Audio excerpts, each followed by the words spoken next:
Okay, I'll start us off. We're going to talk about a view, have a conversation about a view that everything happens for a reason. So that's the title of our talk. And we're going to look at it from a middle way, from the Eightfold Path. And I'm going to quote Stephen Batchelor to start, and then we'll talk more from there. But he says the middle way adheres to a non-binary logic that is wary of polarization and absolutization.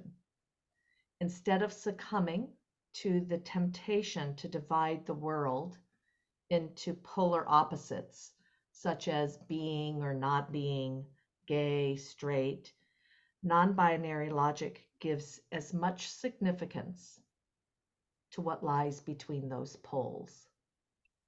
And I went ahead and highlighted the words as much significance because I noticed how easy it is to get into a binary view that, oh, it's not the extremes, it's the middle.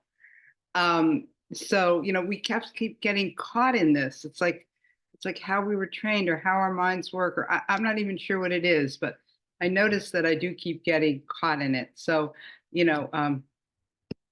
as much significance, what's in the middle, what's on the extremes. Right, right. And there's a lot in between.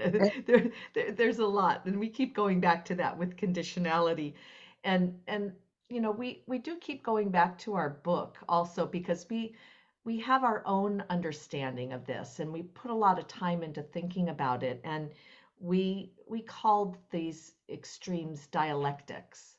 Nellie, do you want to read that paragraph, or is that in front? Sure. And this comes, whatever in the middle towards the end of the book. We were taking the liberty to lift from our own book as much as we want to and however we want to.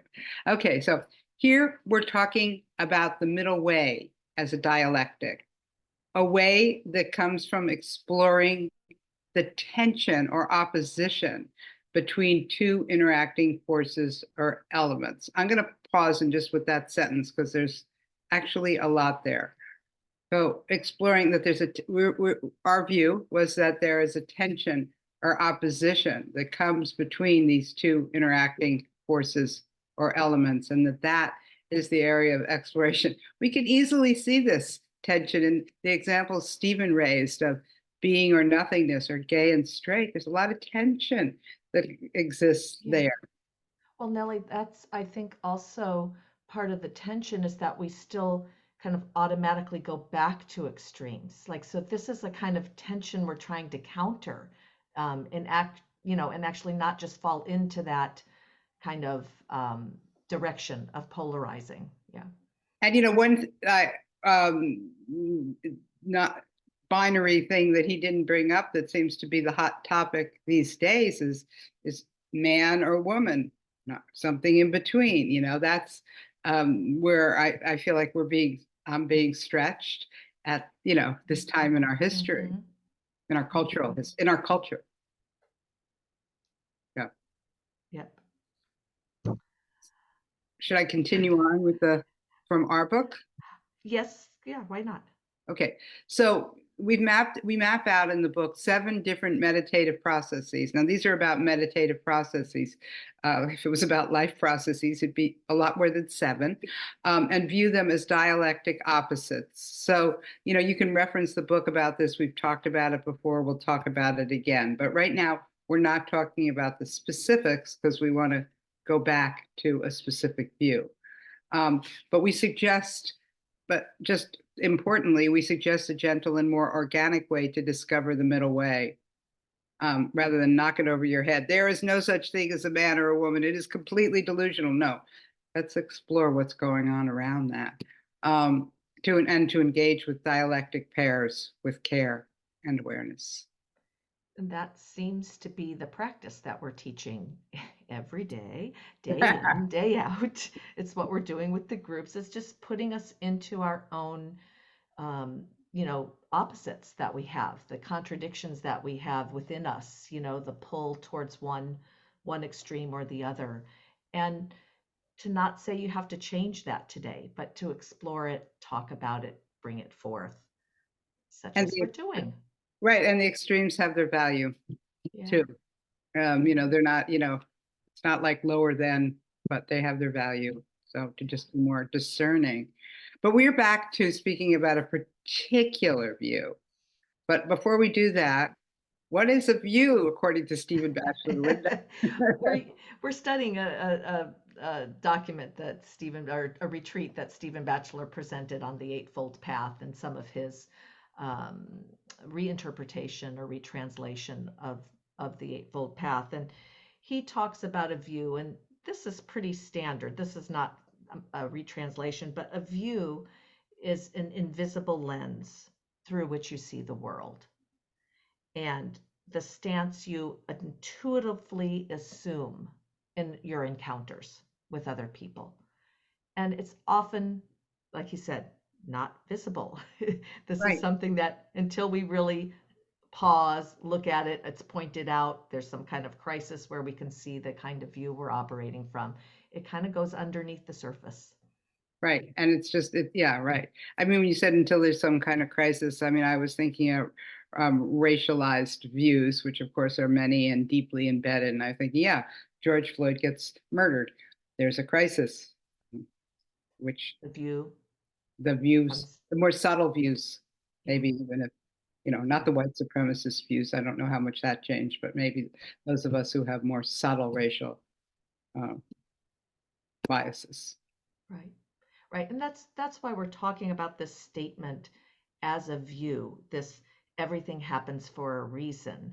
It's something that is kind of in the culture. You've probably heard that before. Somebody's told you that before, or it's been said in some form or fashion. And it really falls into this kind of view. Has it been examined? Have you really thought about what that means? When it pops up, what happens for you? When it's suddenly said to you, or you find yourself saying it to somebody else. Right. And how much do you fully believe it, wholeheartedly believe it, or somewhat believe it, or in certain ways believe it at certain times under certain conditions? Yeah. But what it suggests is that there's really a higher predetermined plan or meaning, behind the occurrences we encounter. Right. And we're questioning that. And we're also saying at times it does seem that way.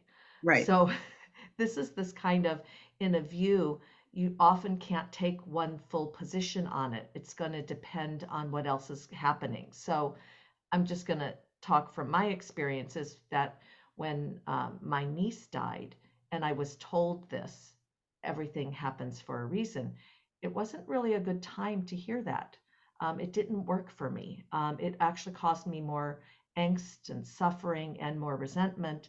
And yet I still subscribe to this view at other times. There's times when the view makes more sense. Right, right. But certainly at that point, it's really undermining of your own experience, right, and your own and grief in this particular situation. And we're really very careful to not go that way as we speak to each other and ourselves. Well, Nellie, that just made me think, we are careful with views, and Mhm. we do want to go in the direction of holding them more lightly and more flexibly. And there's holes in them, they aren't absolute.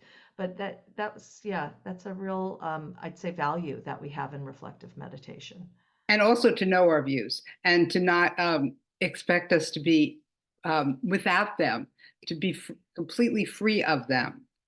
We don't expect that of ourselves or you, but to get to know them more and be more aware of them. That is our path. Yeah. Are we almost done, or are we You going know, to I go think through these? no, I think we could end there, Linda. Yeah, It's 10 minutes yeah, after the hour, and we'll be talking about this some more. You'll talk about it some more tomorrow. I'll yeah, speak about it some more on yeah, Wednesday. yeah. And Hopefully, you'll so think about it. hopefully you'll think about it, and we really use this prompt, this discussion, as an invitation to meditate now, and to really, if you want to let it go where it will in your meditation sitting, to take some time, and then after your meditation to have a chance to reflect upon it more. Okay.